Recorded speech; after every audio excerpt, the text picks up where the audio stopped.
The Thebaid, also known as the Song of Thebes, stands as a remarkable Latin epic poem, composed by the Roman poet Statius. It emerged in the early 90 AD, comprising 12 captivating books that vividly portray the epic clash between two brothers, Eteocles and Polynices, in their fierce struggle for the throne of the illustrious Greek city of Thebes. The Thebaid commences with the tragic figure of Oedipus, the former king of Thebes, who, in his remorse, blinds himself after discovering his grievous sins of patricide and incest, placing a curse upon his sons, Eteocles and Polynices. The vengeful spirit Tisiphone is dispatched to sow discord between the brothers. Eteocles and Polynices forge a pact in Thebes, agreeing to alternate the throne annually,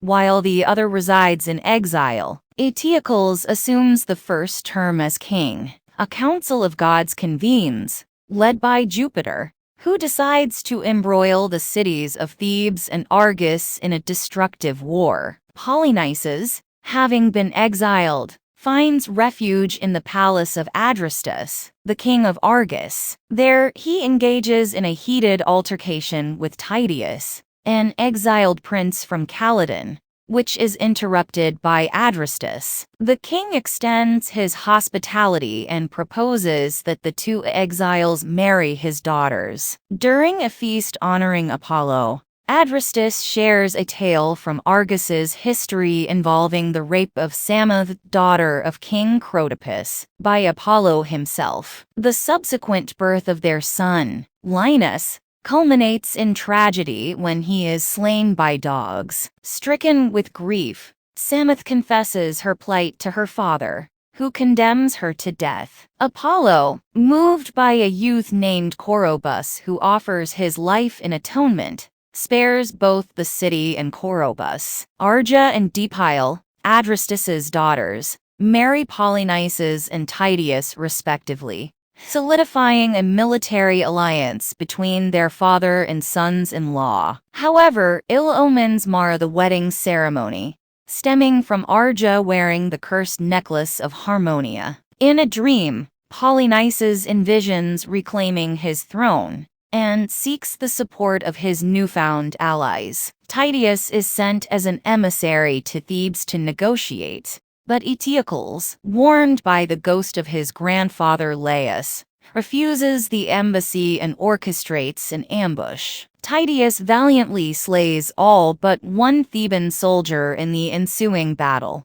leaving the lone survivor, Meon, to accuse Eteocles of causing the death of their compatriots. Meon takes his own life, anticipating the king's retribution. Jupiter commands Mars to incite the people of Argos to wage war. Adrastus initially hesitates but succumbs to pressure, and his seers confirm the divine sanction for war despite ominous signs. Both sides begin preparations for the impending conflict. The Argive army assembles, led by 7 renowned princes: Polynices, Adrastus, Statius, Amphiaraus, Capaneus, Hepomedon, and Parthenopaeus. Panic ensues in Thebes upon hearing of the approaching Argive forces. Eteocles orders the seer Tiresias to consult the gods, who predicts a harrowing war, but promises a favorable outcome for Thebes.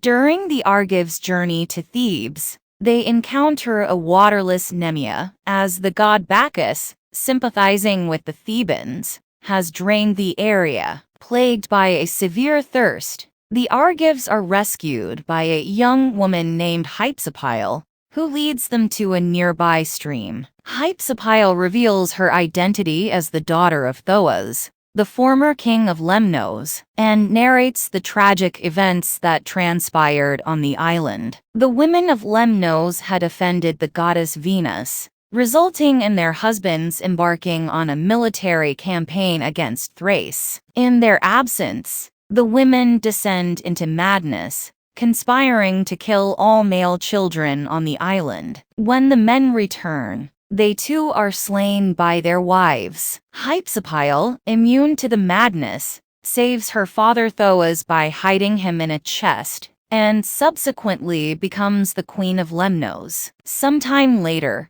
the Argonauts pass by Lemnos on their return from Colchis. Despite the women's attempts to prevent their landing, the Argonauts invade the island, leading to a mass violation of the Lemnian women and the birth of a new generation of Lemnians. Hypsipyle herself is raped by their leader, Jason, and gives birth to 2 sons. Despite their shared lineage, the Argonauts decide to leave the island. When news of Thoas' survival reaches Lemnos, Hypsipyle is forced to flee and is eventually captured by pirates, who sell her to Lycurgus, the king of Nemea. In Nemea, Hypsipyle becomes a nurse to Lycurgus's infant son, Opholts. During her conversation with the Argives, Opholts is left unattended and is tragically killed by a serpent sacred to Jupiter. The Argive princes retaliate, with Capaneus slaying the serpent,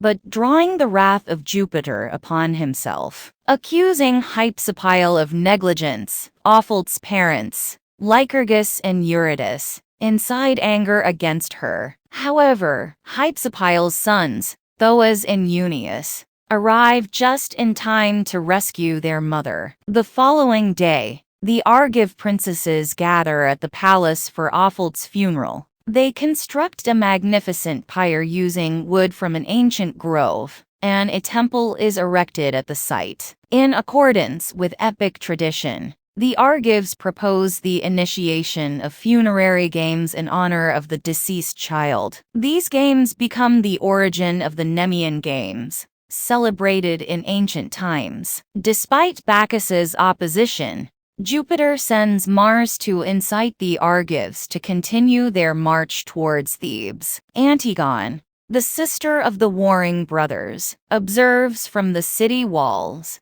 as the Theban army gathers. Through to Choscope, an old servant informs her about the notable warriors on both sides. In a bid for reconciliation, Jocasta, the mother of the brothers, visits the Argive camp at night. However, her efforts are rejected by Titius, and the Argives commit sacrilege by killing Bacchus's tigers, sparking the first confrontation. Amphiaraus, aided by Apollo, fights ferociously, but is eventually swallowed by a chasm, becoming the first of the 7 princes to die. Disturbed by Amphiaraus's death, the Argives negotiate a temporary truce and mourn their loss, while the Thebans celebrate their victory. The next day, Theodamas assumes the role of the deceased seer and performs a grand ritual to the gods. The battle resumes, resulting in intense bloodshed. Titius engages in combat with Theban prince Haemon and emerges victorious,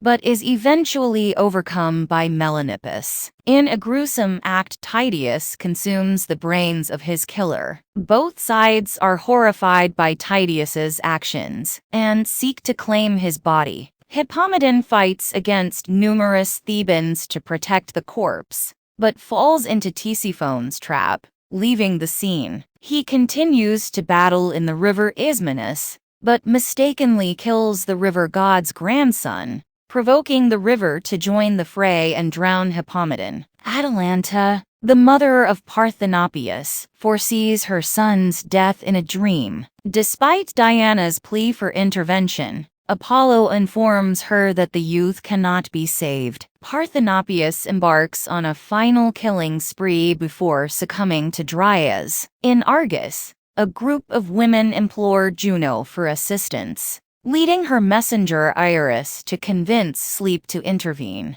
The Theban army is cast into a deep slumber, allowing Theodamas and a band of Argives to invade the Theban siege camp and unleash a massacre. Dymas and Hopleus attempt to retrieve the bodies of Titius and Parthenopaeus, but are captured by the Thebans and die beside the fallen warriors. The Argives launch a full-scale assault on Thebes' fortress. Tiresias consults the gods and receives an omen that peace can only be achieved through the sacrifice of Menoetius, the son of a prominent Theban. Menoetius willingly fulfills the omen, scaling the city walls and taking his own life in front of both armies. Meanwhile, Capaneus, in a display of hubris, climbs the walls and boasts of challenging Jupiter himself, only to be struck down by a thunderbolt. Tisiphone and Megaera incite Polynices to challenge Eteocles to single combat as a means to decide the war. Despite hesitation, Eteocles is urged by Creon to accept the duel,